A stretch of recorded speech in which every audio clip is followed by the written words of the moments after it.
أعوذ بالله من الشيطان الرجيم بسم الله الرحمن الرحيم فإن آمنوا بمثل ما آمنتم به فقد اهتدوا وقال النبي صلى الله عليه وسلم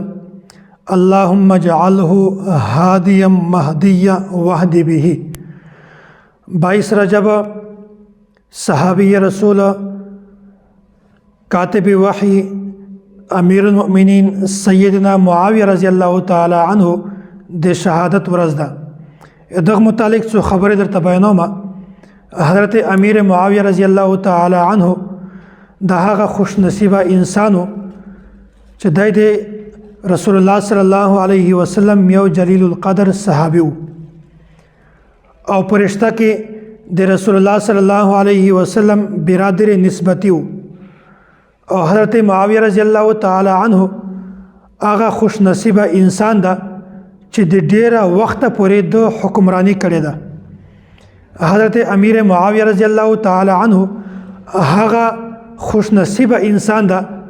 چې د ډیره وخت پورې د مسلمانانو خدمت کړې ده، د هغه سعادت ورته ملاو شوی ده. او حضرت امیر معاویه رضی الله تعالی عنه په باره کې د رسول الله صلی الله علیه وسلم نه ډېر دعاګانې منقولې دي. رسول الله صلی الله علیه وسلم د ژبې نه حضرت معاویه رضی الله تعالی عنه لپاره ډېرې زیاتې دعاګانې منقولې دي او داسې لسان نبوت نه حضرت امیر معاویه رضی الله تعالی عنه لپاره ډېر زیات بشارت هم منقول دي. او حضرت امیر معاویه رضی الله تعالی عنه دا تقریبا 19 کاله د 64 लाख مربع میل یعنی په نیمه دنیا باندې د حکمرانی کړې ده. او راجح کول د حضرت امیر معاویه رضی الله تعالی عنہ تاریخ پیدایش حافظ ابن حجر اسقلانی رحمت الله علیه راجح کول دا بیان کړی ده چې نبی علیه الصلوۃ والسلام بعثت نبوت نه 15 کاله مخته حضرت امیر معاویه رضی الله تعالی عنہ پیدایش شوی ده. د اسلام پر اورلو کې دوه قسمه روایت. بعضو روایتونه خدا ثابتېږي چې حضرت امیر معاویه رضی الله تعالی عنہ صلح حدیبیه په موقع باندې اسلام راوړی او بعضو روایتونه دا معلومیږي چې صلح حدیبیه نه بعد عمره القضاء یعنی 9 هجری کې 7 هجری کې حضرت امیر معاویه رضی الله تعالی عنہ اسلام راوړی. خو د اسلام اعلان کړه خلکو ته اسلام کله ظاهر کړی دا د فتح مکه په ورځ باندې حضرت امیر معاویه رضی الله تعالی عنہ د خپل اسلام اعلان وکړ. داسې سیر اعلام النبلاء او طبقات ابن سعد کې حضرت امیر معاویه رضی الله تعالی عنہ په خپل دا خبره بیانوي و چې کله صلح حدیبیه په موقع باندې نبی علیه الصلوۃ والسلام او د صحابه کرام چې کله د مکې د طواف نه او د عمره کولو نه منع کړل، بیا په هغه وخت کې دا د حدیبیه چې کوم معاهده و صلح حدیبیه په معاهده کې دا خبره راغله، دا فیصله وشوله چې نبی علیه الصلوۃ والسلام به د کال باندې واپس ځي، د صحابه کرامو سره آینده کال به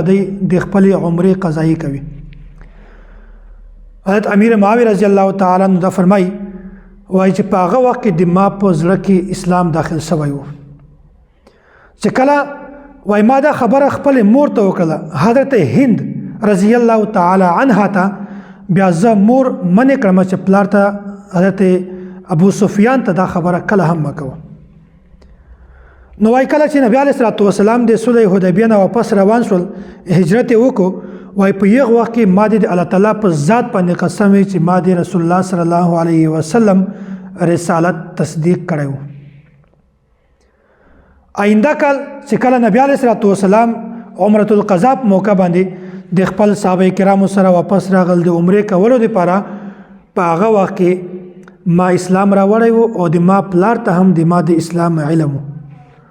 خو ما په ظاهره باندې اعلان نه وکړی. وای ما ته پلار دا ویل چې پتا نه خو هغه بل ورور هم شدا ځکه چې هغه کم از کم د ما په دین باندې خدا، د ما په مذهب باندې خدا. نو وای ما خپل پلار ته ویل چې ما د پاره کومه بهتره و هغه خبره ما اختیار کړه. د ما د پاره ما چې کوم دین خپل مذهب او دین دا کوم ما خپل ځان د پاره صحیح ګڼه هغه دین او هغه مذهب ما اختیار کو، نو ما اسلام ذکر اور. نو چې کله فتح مکه په ورځ باندې حضرت معاویه رضی الله تعالی عنہ اعلان وکیا، بیا په یو وخت نبی علیه الصلاۃ والسلام ورته چې مرحبا مرحبا. حضرت امیر معاویه رضی الله تعالی عنہ دا یو سلیم الفطرت او شریف النفس انسانو چې کله نبی علیه الصلاۃ والسلام د مکې نه مدینه ته هجرت وکړو په هغه نه بعد د مکې مشرکینو سره نبی علیه الصلاۃ والسلام چې څومره هم جنگونه شوي دي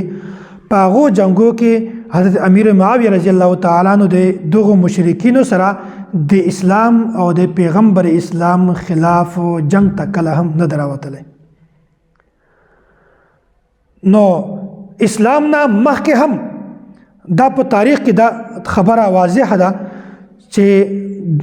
حضرت معاویه رضی الله تعالی عنہ نه د پیغمبر علیه الصلاۃ والسلام خلاف جنگ کړی ده او نه د اسلام خلاف جنگ کړی ده. حالانکه د هر جنگ مشر د پلار حضرت ابو سفیان رضی الله تعالی عنہ د خلاف د باوجود هم بیا د اسلام خلاف داسې حرکات نه دي کړي. که تاسو ګورئ جنگ بدر موقع وا په هغه وخت کې غالبا د حضرت امیر معاویه رضی الله تعالی عنہ عمر 60 کال و. جنگ احد و جنگ خندق و نور جنگونه وو خو په یو جنگ کې هم دا چیرته نه ثابتېږي چې حضرت امیر معاویه رضی الله تعالی عنہ د اسلام خلاف یو خبره کړې وي یا د اسلام خلاف دی یغه څه کردار ادا کړی وي یا د الفاظ استعمال کړی وي یا د تور استعمال کړی وي. نه، حضرت امیر معاویه رضی الله تعالی عنہ په اسلام نه مخکې هم دومره مثال قائم کړی ده چې د اسلام او د پیغمبر اسلام خلاف د کله هم داسې کارنامه نه ادا کړي. نو دی وجنه حضرت معاویه رضی الله تعالی عنہ د شروع نه یو سلیم الفطرت او شریف النفس انسان